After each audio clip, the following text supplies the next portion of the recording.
নমস্কার, হাই নিউজে সকলকে স্বাগত জানাই। সঙ্গে রয়েছে আমি ঋতু। শুরু করছে নিউজ টুডে। শুরুতেই দেখে নেব আজকের।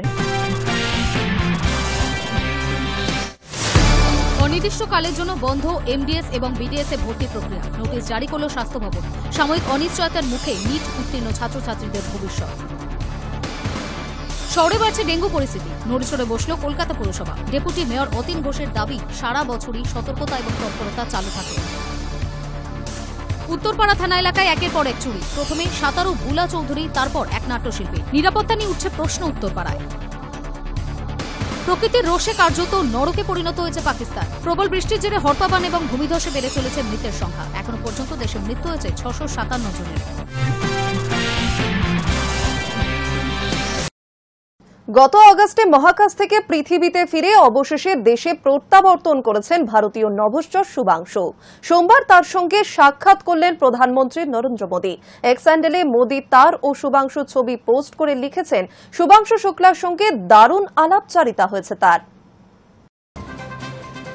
গত আগস্টে মহাকাশ থেকে পৃথিবীতে ফিরে অবশেষে দেশে প্রত্যাবর্তন করেছেন ভারতীয় নভশ্চর শুভাংশু। সোমবার তার সঙ্গে সাক্ষাৎ করলেন প্রধানমন্ত্রী নরেন্দ্র মোদী। এক্স হ্যান্ডেলে মোদী তার ও শুভাংশুর ছবি পোস্ট করে লিখেছেন, শুভাংশু শুক্লার সঙ্গে দারুণ আলাপচারিতা হয়েছে তার। আমরা মহাকাশে তার অভিজ্ঞতা, বিজ্ঞান ও প্রযুক্তির অগ্রগতি এবং ভারতের উচ্চাকাঙ্ক্ষী গগনযান মিশন সহ বিভিন্ন বিষয় নিয়ে আলোচনা করেছি। ভারতের কৃতিত্বের জন্য গর্বিত। রবিবার সকালে রাজকীয় অভ্যর্থনায় দেশে ফিরেছেন শুভাংশু। তাকে স্বাগত জানাতে বিমানবন্দরে উপস্থিত ছিলেন কেন্দ্রীয় মন্ত্রী জিতেন্দ্র সিং এবং দিল্লির মুখ্যমন্ত্রী রেখা গুপ্ত এবং ইসরোর কর্মকর্তারা। গত এক বছরে লখনৌয়ের ছেলে শুভাংশু নাসা, এক্সম এবং স্পেস এক্সের বিভিন্ন কেন্দ্রে কঠোর প্রশিক্ষণ নিয়েছেন। এক্সম 4 মিশনের অংশ হিসেবে তার এই মহাকাশ যাত্রা শুধু তার ব্যক্তিগত জীবনের বড় সাফল্য নয়, ভারতের সাফল্য এমনই মনে করছেন তিনি। মহাকাশ মিশনের সঙ্গে সামিল ছিলেন কমান্ডার পেগি ভিটসন। তার প্রসঙ্গে শুভাংশু বলেন, বিদায় জানানো কখনোই সহজ নয়, কিন্তু জীবন মানে এগিয়ে চলা। যেমন আমার কমান্ডার পেগি ভিটসন বলেন, স্পেস ফ্লাইটে পরিবর্তন একমাত্র অবিচল জিনিস। আমি মনে করি এটা জীবনের ক্ষেত্রেও সমানভাবে প্রযোজ্য। বলে রাখা ভালো, এবার তিনি অংশ নেবেন গগনযান মিশনেও। मैंने जो आपको होमवर्क कहा था तो उसका क्या प्रोग्रेस हुआ है? बहुत अच्छा प्रोग्रेस हुआ है सर, और लोग काफी हंसे थे मेरे साथ। उस मीटिंग के बाद उन्होंने मुझे चढ़ाया भी था कि आपके प्रधानमंत्री ने आपको होमवर्क दिया है। दिया तो है, और बहुत जरूरी है सर। हमें इस बात का आभास था, मैं गया ही इसलिए था। मिशन तो एक सक्सेसफुल हुआ है सर, हम लोग वापस आ गए हैं, लेकिन ये मिशन अंत नहीं है, मिशन तो शुरुआत है। तो मैंने उसी दिन भी कहा, आपने उस दिन बोला था सर, हमारा पहला कदम है, पहला कदम है सर। तो इस पहले कदम का मेन जो उद्देश्य था वो यही था कि हम कितना कुछ इससे सीख के हम वापस ला सकते हैं सर। लेकिन सबसे बड़ा काम होगा हमारे सामने, एक बहुत बड़ा एस्ट्रोनॉट का पूल होना चाहिए हमारे पास सर। 26 জুন ইতিহাস তৈরি করেন ভারতীয় নভশ্চর শুভাংশু শুক্লা। এক্সাম 4 অভিযানে অংশ হিসেবে অন্য 3 মহাকাশচারীর সঙ্গে আন্তর্জাতিক মহাকাশ স্টেশন পৌঁছান শুভাংশু। তারপর বেশ কিছুদিন ধরে মহাকাশ থেকে একাধিক বিষয়ে গবেষণা করছেন তিনি। এরপর ফিরে আসেন পৃথিবীতে। একেবারে ঘড়ি মিলিয়ে প্রশান্ত মহাসাগরের নামে তার ক্যাপসুল। এর প্রায় 50 মিনিট পরে হ্যাচ খুলে শুভাংশুদের ক্যাপসুল থেকে বের করা হয়। এরপর তাদের নানা শারীরিক পরীক্ষার মধ্যে দিয়ে যেতে হয়, যার পরে পরিবারের সঙ্গে মিলিত হওয়ার অনুমতি মেলে। Hi News Network. দীর্ঘ প্রতীক্ষার অবসানে নতুন মেট্রো রুটের ভাড়ার তালিকা নিয়ে কৌতূহল ছিল যাত্রীদের মধ্যে। এবার সেই তালিকার ন্যূনতম ভাড়া প্রকাশ করল মেট্রো কর্তৃপক্ষ, যেখানে সর্বনিম্ন ভাড়া রয়েছে 5 টাকা। দীর্ঘ প্রতীক্ষার অবসান। শুক্রবার প্রধানমন্ত্রী নরেন্দ্র মোদীর হাত ধরে চালু হতে চলেছে কলকাতার 3টে নতুন মেট্রো পরিষেবা। যাত্রীদের মধ্যে সবচেয়ে বড় কৌতূহল ছিল ভাড়ার তালিকা নিয়ে। এবার সেই তালিকা প্রকাশ করল মেট্রো কর্তৃপক্ষ, যেখানে সর্বনিম্ন ভাড়া রয়েছে 5 টাকা। 3টি নতুন মেট্রো রুটের মধ্যে রয়েছে রবি মোড় থেকে বেলেঘাটা পর্যন্ত নতুন মেট্রো রুট, গ্রিন লাইনের সেক্টর 5 থেকে হাওড়া ময়দান পর্যন্ত পরিষেবা এবং নোয়াপাড়া থেকে সরাসরি বিমানবন্দর পর্যন্ত মেট্রো পরিষেবা। উদ্বোধনের আগে শেষ মুহূর্তের প্রস্তুতিতে ব্যস্ত রেল কর্তৃপক্ষ। নতুন ভাড়ার তালিকা অনুযায়ী ন্যূনতম ভাড়া রাখা হচ্ছে মাত্র 5 টাকা এবং সর্বোচ্চ ভাড়া 70 টাকা।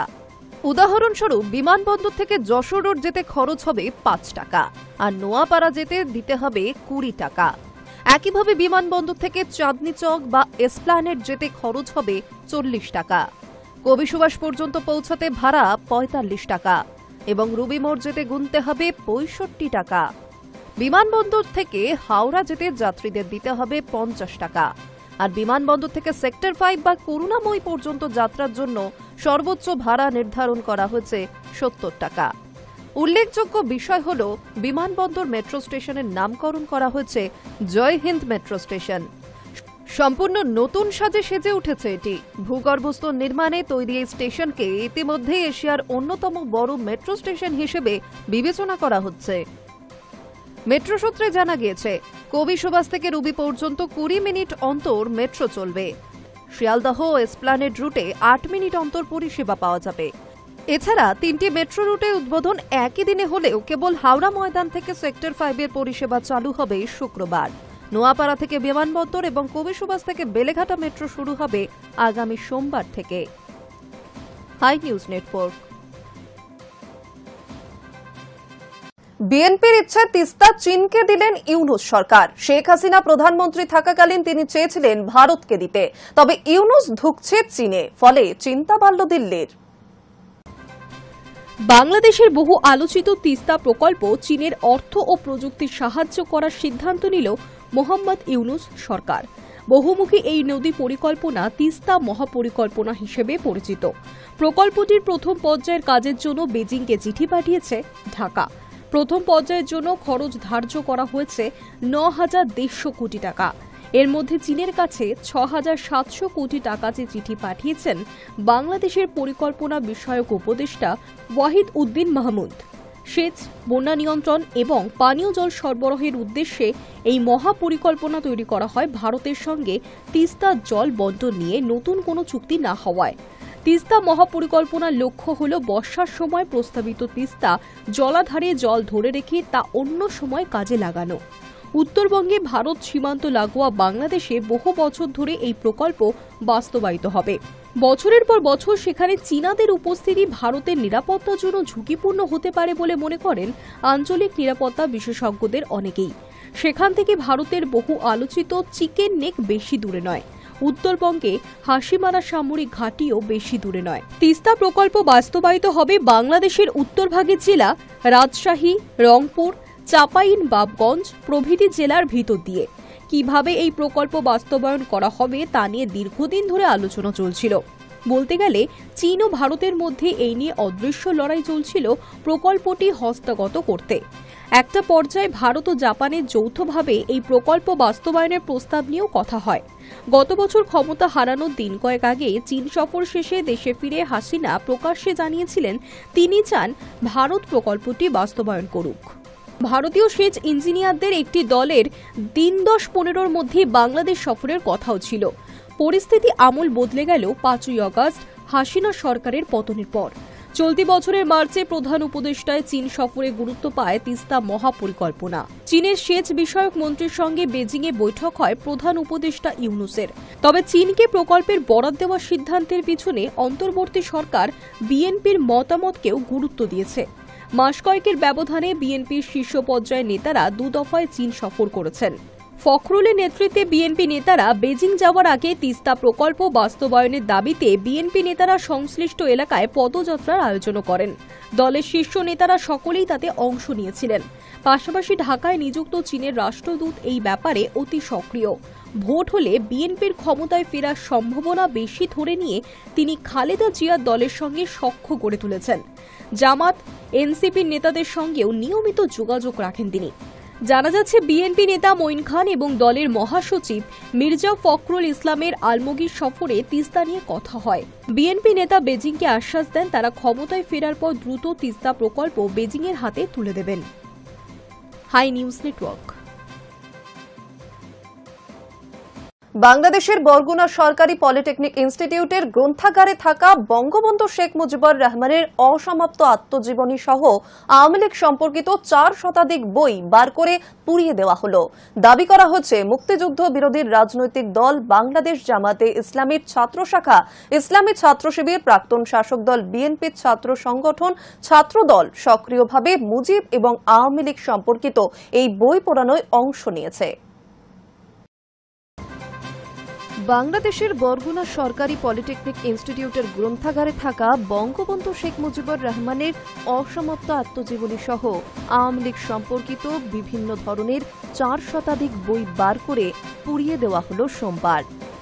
মুক্তিযুদ্ধ বিরোধী রাজনৈতিক দল বাংলাদেশ জামায়াতে ইসলামী, যেটি বাংলাদেশে জামাত নামে খ্যাত, তার ছাত্র শাখা ইসলামী ছাত্র শিবির, বাংলাদেশের প্রাক্তন শাসক দল বিএনপির ছাত্র সংগঠন, ছাত্রদল সক্রিয়ভাবে মুজিব এবং আওয়ামী লীগ সম্পর্কিত বই পোড়ানোয় অংশ নিয়েছে বলে সংবাদ মাধ্যমে প্রকাশিত খবরে দাবি করা হয়েছে। বরগুনা পলিটেকনিক ইনস্টিটিউটের ভারপ্রাপ্ত অধ্যক্ষ অনিল চন্দ্র কার্তুনিয়া বাংলাদেশের সংবাদ মাধ্যম প্রথম আলোকে বলেন, পূর্ববর্তী আওয়ামী লীগ সরকারের সময় বইগুলি কেনা হয়েছিল। তিনি 1.5 মাস আগে দায়িত্ব নিয়েছেন। বইগুলি কোথায় রাখা হয়েছিল সে বিষয়ে কিছুই জানেন না তিনি। প্রসঙ্গত, গত বছরের 5 আগস্ট গণবিক্ষোভের জেরে প্রধানমন্ত্রী পদে ইস্তফা দিয়ে আওয়ামী লীগ নেত্রী শেখ হাসিনা দেশ ছাড়ার পরেই ঢাকায় জাতির পিতা মুজিবের 32 নম্বর ধানমন্ডির বাড়ি এবং মূর্তি ভেঙে চুরমার করেছিল জামাতের বাহিনী। গোপালগঞ্জের টুঙ্গিপাড়ায় মুজিবের সমাধিস্থলেও হামলার চেষ্টা চালানো হয়। পরে অগ্নিসংযোগ করা হয় 32 নম্বর ধানমন্ডির বাড়িতেও। হাই নিউজ নেটওয়ার্ক নিয়ে নিচ্ছে একটা ছোট বিরতি, ফিরে আসছি বিরতির পর।